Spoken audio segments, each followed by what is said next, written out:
it's Louise with louisemckayart, and welcome to my channel. I'm glad you're here, and as usual, I'm knee-deep in whatever I'm working on, which right now is trying to get a color palette under my belt for maybe something else to create. So I think I found another color palette in blue that's a little different than some of the things you've been seeing. I do try to mix it up some. It's hard to keep everything fresh, coming up with something new, coming up with something interesting, and coming up with different color palettes. So that's what we try to work on. So what we have here, this is my third of these, and the last one came out just beautiful. And this is number 3, like I said. This is my pillow paint, so if you're new, I know I've got some new folks here. You get this pillow paint from the hardware store, Home Depot, Lowe's. This Glidden 6011N comes from Home Depot. And I always read off the numbers because you can't mistake the numbers. You can't mix up the sheens because each of the sheens has a different number, and this is 6011N. And let me just show you the can. It's my empty can. This is what the can looks like. See? You can't mistake the can. It's eggshell. So screenshot that. Take it to the store. What I usually do is I'll decant it for a couple days. I don't even worry about having the top on the lid too tight, because it doesn't hurt to have a little air in it and get it a little thicker. Okay, so what we've got for colors here. Just so you know, my colors in my most recent creations has been mixed with let me show you. So I got my Infinity in the MinWax semi-gloss. Both of these are semi-gloss. 3 parts of this to 1 part of this. 3 parts Infinity, 1 part MinWax. I stir it up. What I'll often do, since this is a newer type of thing that I've been working on with this Infinity, because usually, you know, if you follow me, you know I'll use the Valspar 833124 in the MinWax. But I did test drive some of the Infinity with the MinWax. I like the way it worked, and so I've got it in a little cup here as I work through it. So then I mix my paints with my pouring medium, about 3 parts of the pouring medium to about 1 part paint by weight. All this is by weight. I usually go in grams because it's easy. So I'm going to interject real quick here. I'm going to link above the video 494 where I show you how I mix my Infinity with my MinWax and how those results compare to my regular pouring medium. So I'll link it above video 494 if you want to check that out when this video is over. Come back and see how I mixed it up, and you'll see the consistency and everything else. Okay. I got a lot of pillow on there, probably too much for this, just so you know. So yeah, all these paints are mixed about 2 to 3 parts pouring medium to 1 part paint until I get a consistency that runs about 2-3 second trace when you drizzle it off the stick. Now I've been on a kick lately with the Amsterdam Sky Blue. If you've been following me, you'll know I go through earth tone kicks, then I go through green kicks, and then purple once in a while. I have a crazy kick. So that's Amsterdam's Sky Blue. This is, I literally just mixed this up a minute ago. Sea glass. And you could tell because it's so supple and it just runs so easy. That Amsterdam's been sitting around a couple weeks. So this is Sea Glass by TLP. TLP is this little piggy, and you get this little piggy from the Fluidart company, Fluidart Co. www.fluidartco. This is Treasure Gold, blue quartz.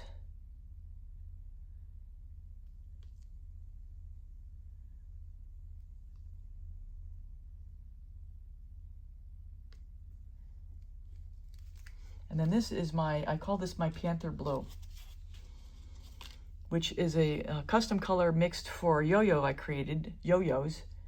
I created a yo-yo set honoring NFL teams. Now it's probably as close as Arteza Sky Blue, but this has got a little more red and gray in it, if you can see that. I do a lot of custom colors, but I have so much of this color and it's so pretty. I figured I better use this up because I'm not wasting this. Such a gorgeous color. It's finding a home somewhere. And it started with that. And, oh, that's right, I set aside the silver. This is Golden's Prussian Blue. A new one for me from Golden. And I love it.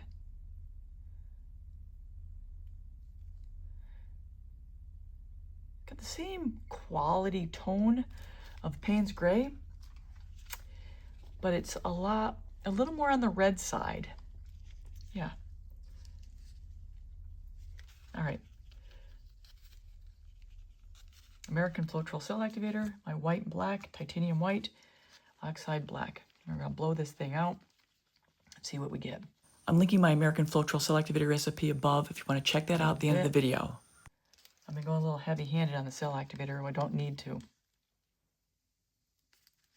Here we go. So here I'm blowing straight down into the cell activator to get it to open up in as much a circle as possible. And once I get that little ridge, and I'll point it out here in a second, I'm going to aim my blow right at that ridge, blowing the cell activator out over the paint and then the paint out over the pillow. I have a really good video. I'll link it above. It's video 419 called The Art of the Blow. I first show you how to find your blow in the first place, a little cheat to find it, and then how speed and angle impact your composition. So here I'm just blowing into the cell activator a little bit to get it spread out, to open up a little bit so that the paints underneath can form cells. Oh, I've got a bug flying around. A little tiny gnat. I hope he didn't go right in. Oh, jeez. Oh my God, I hate when they get the gnats in here. All right, gotta be careful. And I've got my two over there uncovered. Here I'm just pulling the pillow paint to the edges so that as I get ready to spin this out, the paint will know where it's supposed to flow to. These lights will keep the guy preoccupied.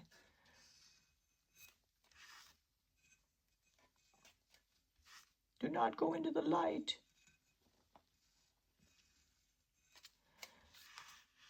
Look at that. I tell you, yeah, absolutely. The amount of cell activator I put down there was absolutely right, dead spot on. The last one I put on, I went a little heavy-handed, and you just don't get the same effect because you have too much. This is a perfect example where, or fluid art paint is a perfect illustration of more of a good thing is not necessarily better. Okay, let's give this a spin. I'm not quite centered. Oh, cute. So while I have a second here, I want to invite you to my description where I have several videos that are instructional that might be helpful and also some links to some of the products I use. Check it out. Still not quite centered.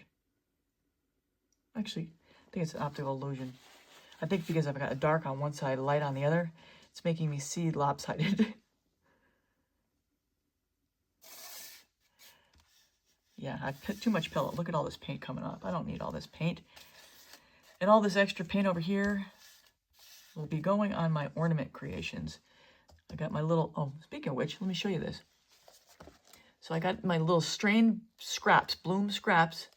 I put a nylon on top, rubber band it, and I pour my extra spun off paint in there. And I use it for my pillow on my ornaments. Now, I'm really happy with my ornaments. You should see my ornaments. If you want to take a look at my ornaments, I will link my ornaments playlist above, somewhere up there, so you can see some of those ornaments I create. I have not changed my technique. I use the same technique where I do a bloom and a bloom transfer where I scoop it up and lay it down on the ornament. And in my opinion, at least You know, art is subjective. I like that technique and the results the best. Oh, I'm really happy with this. Oh my gosh. Got kind of a weird white spot. Is that a white spot or what? Because that sea glass is so...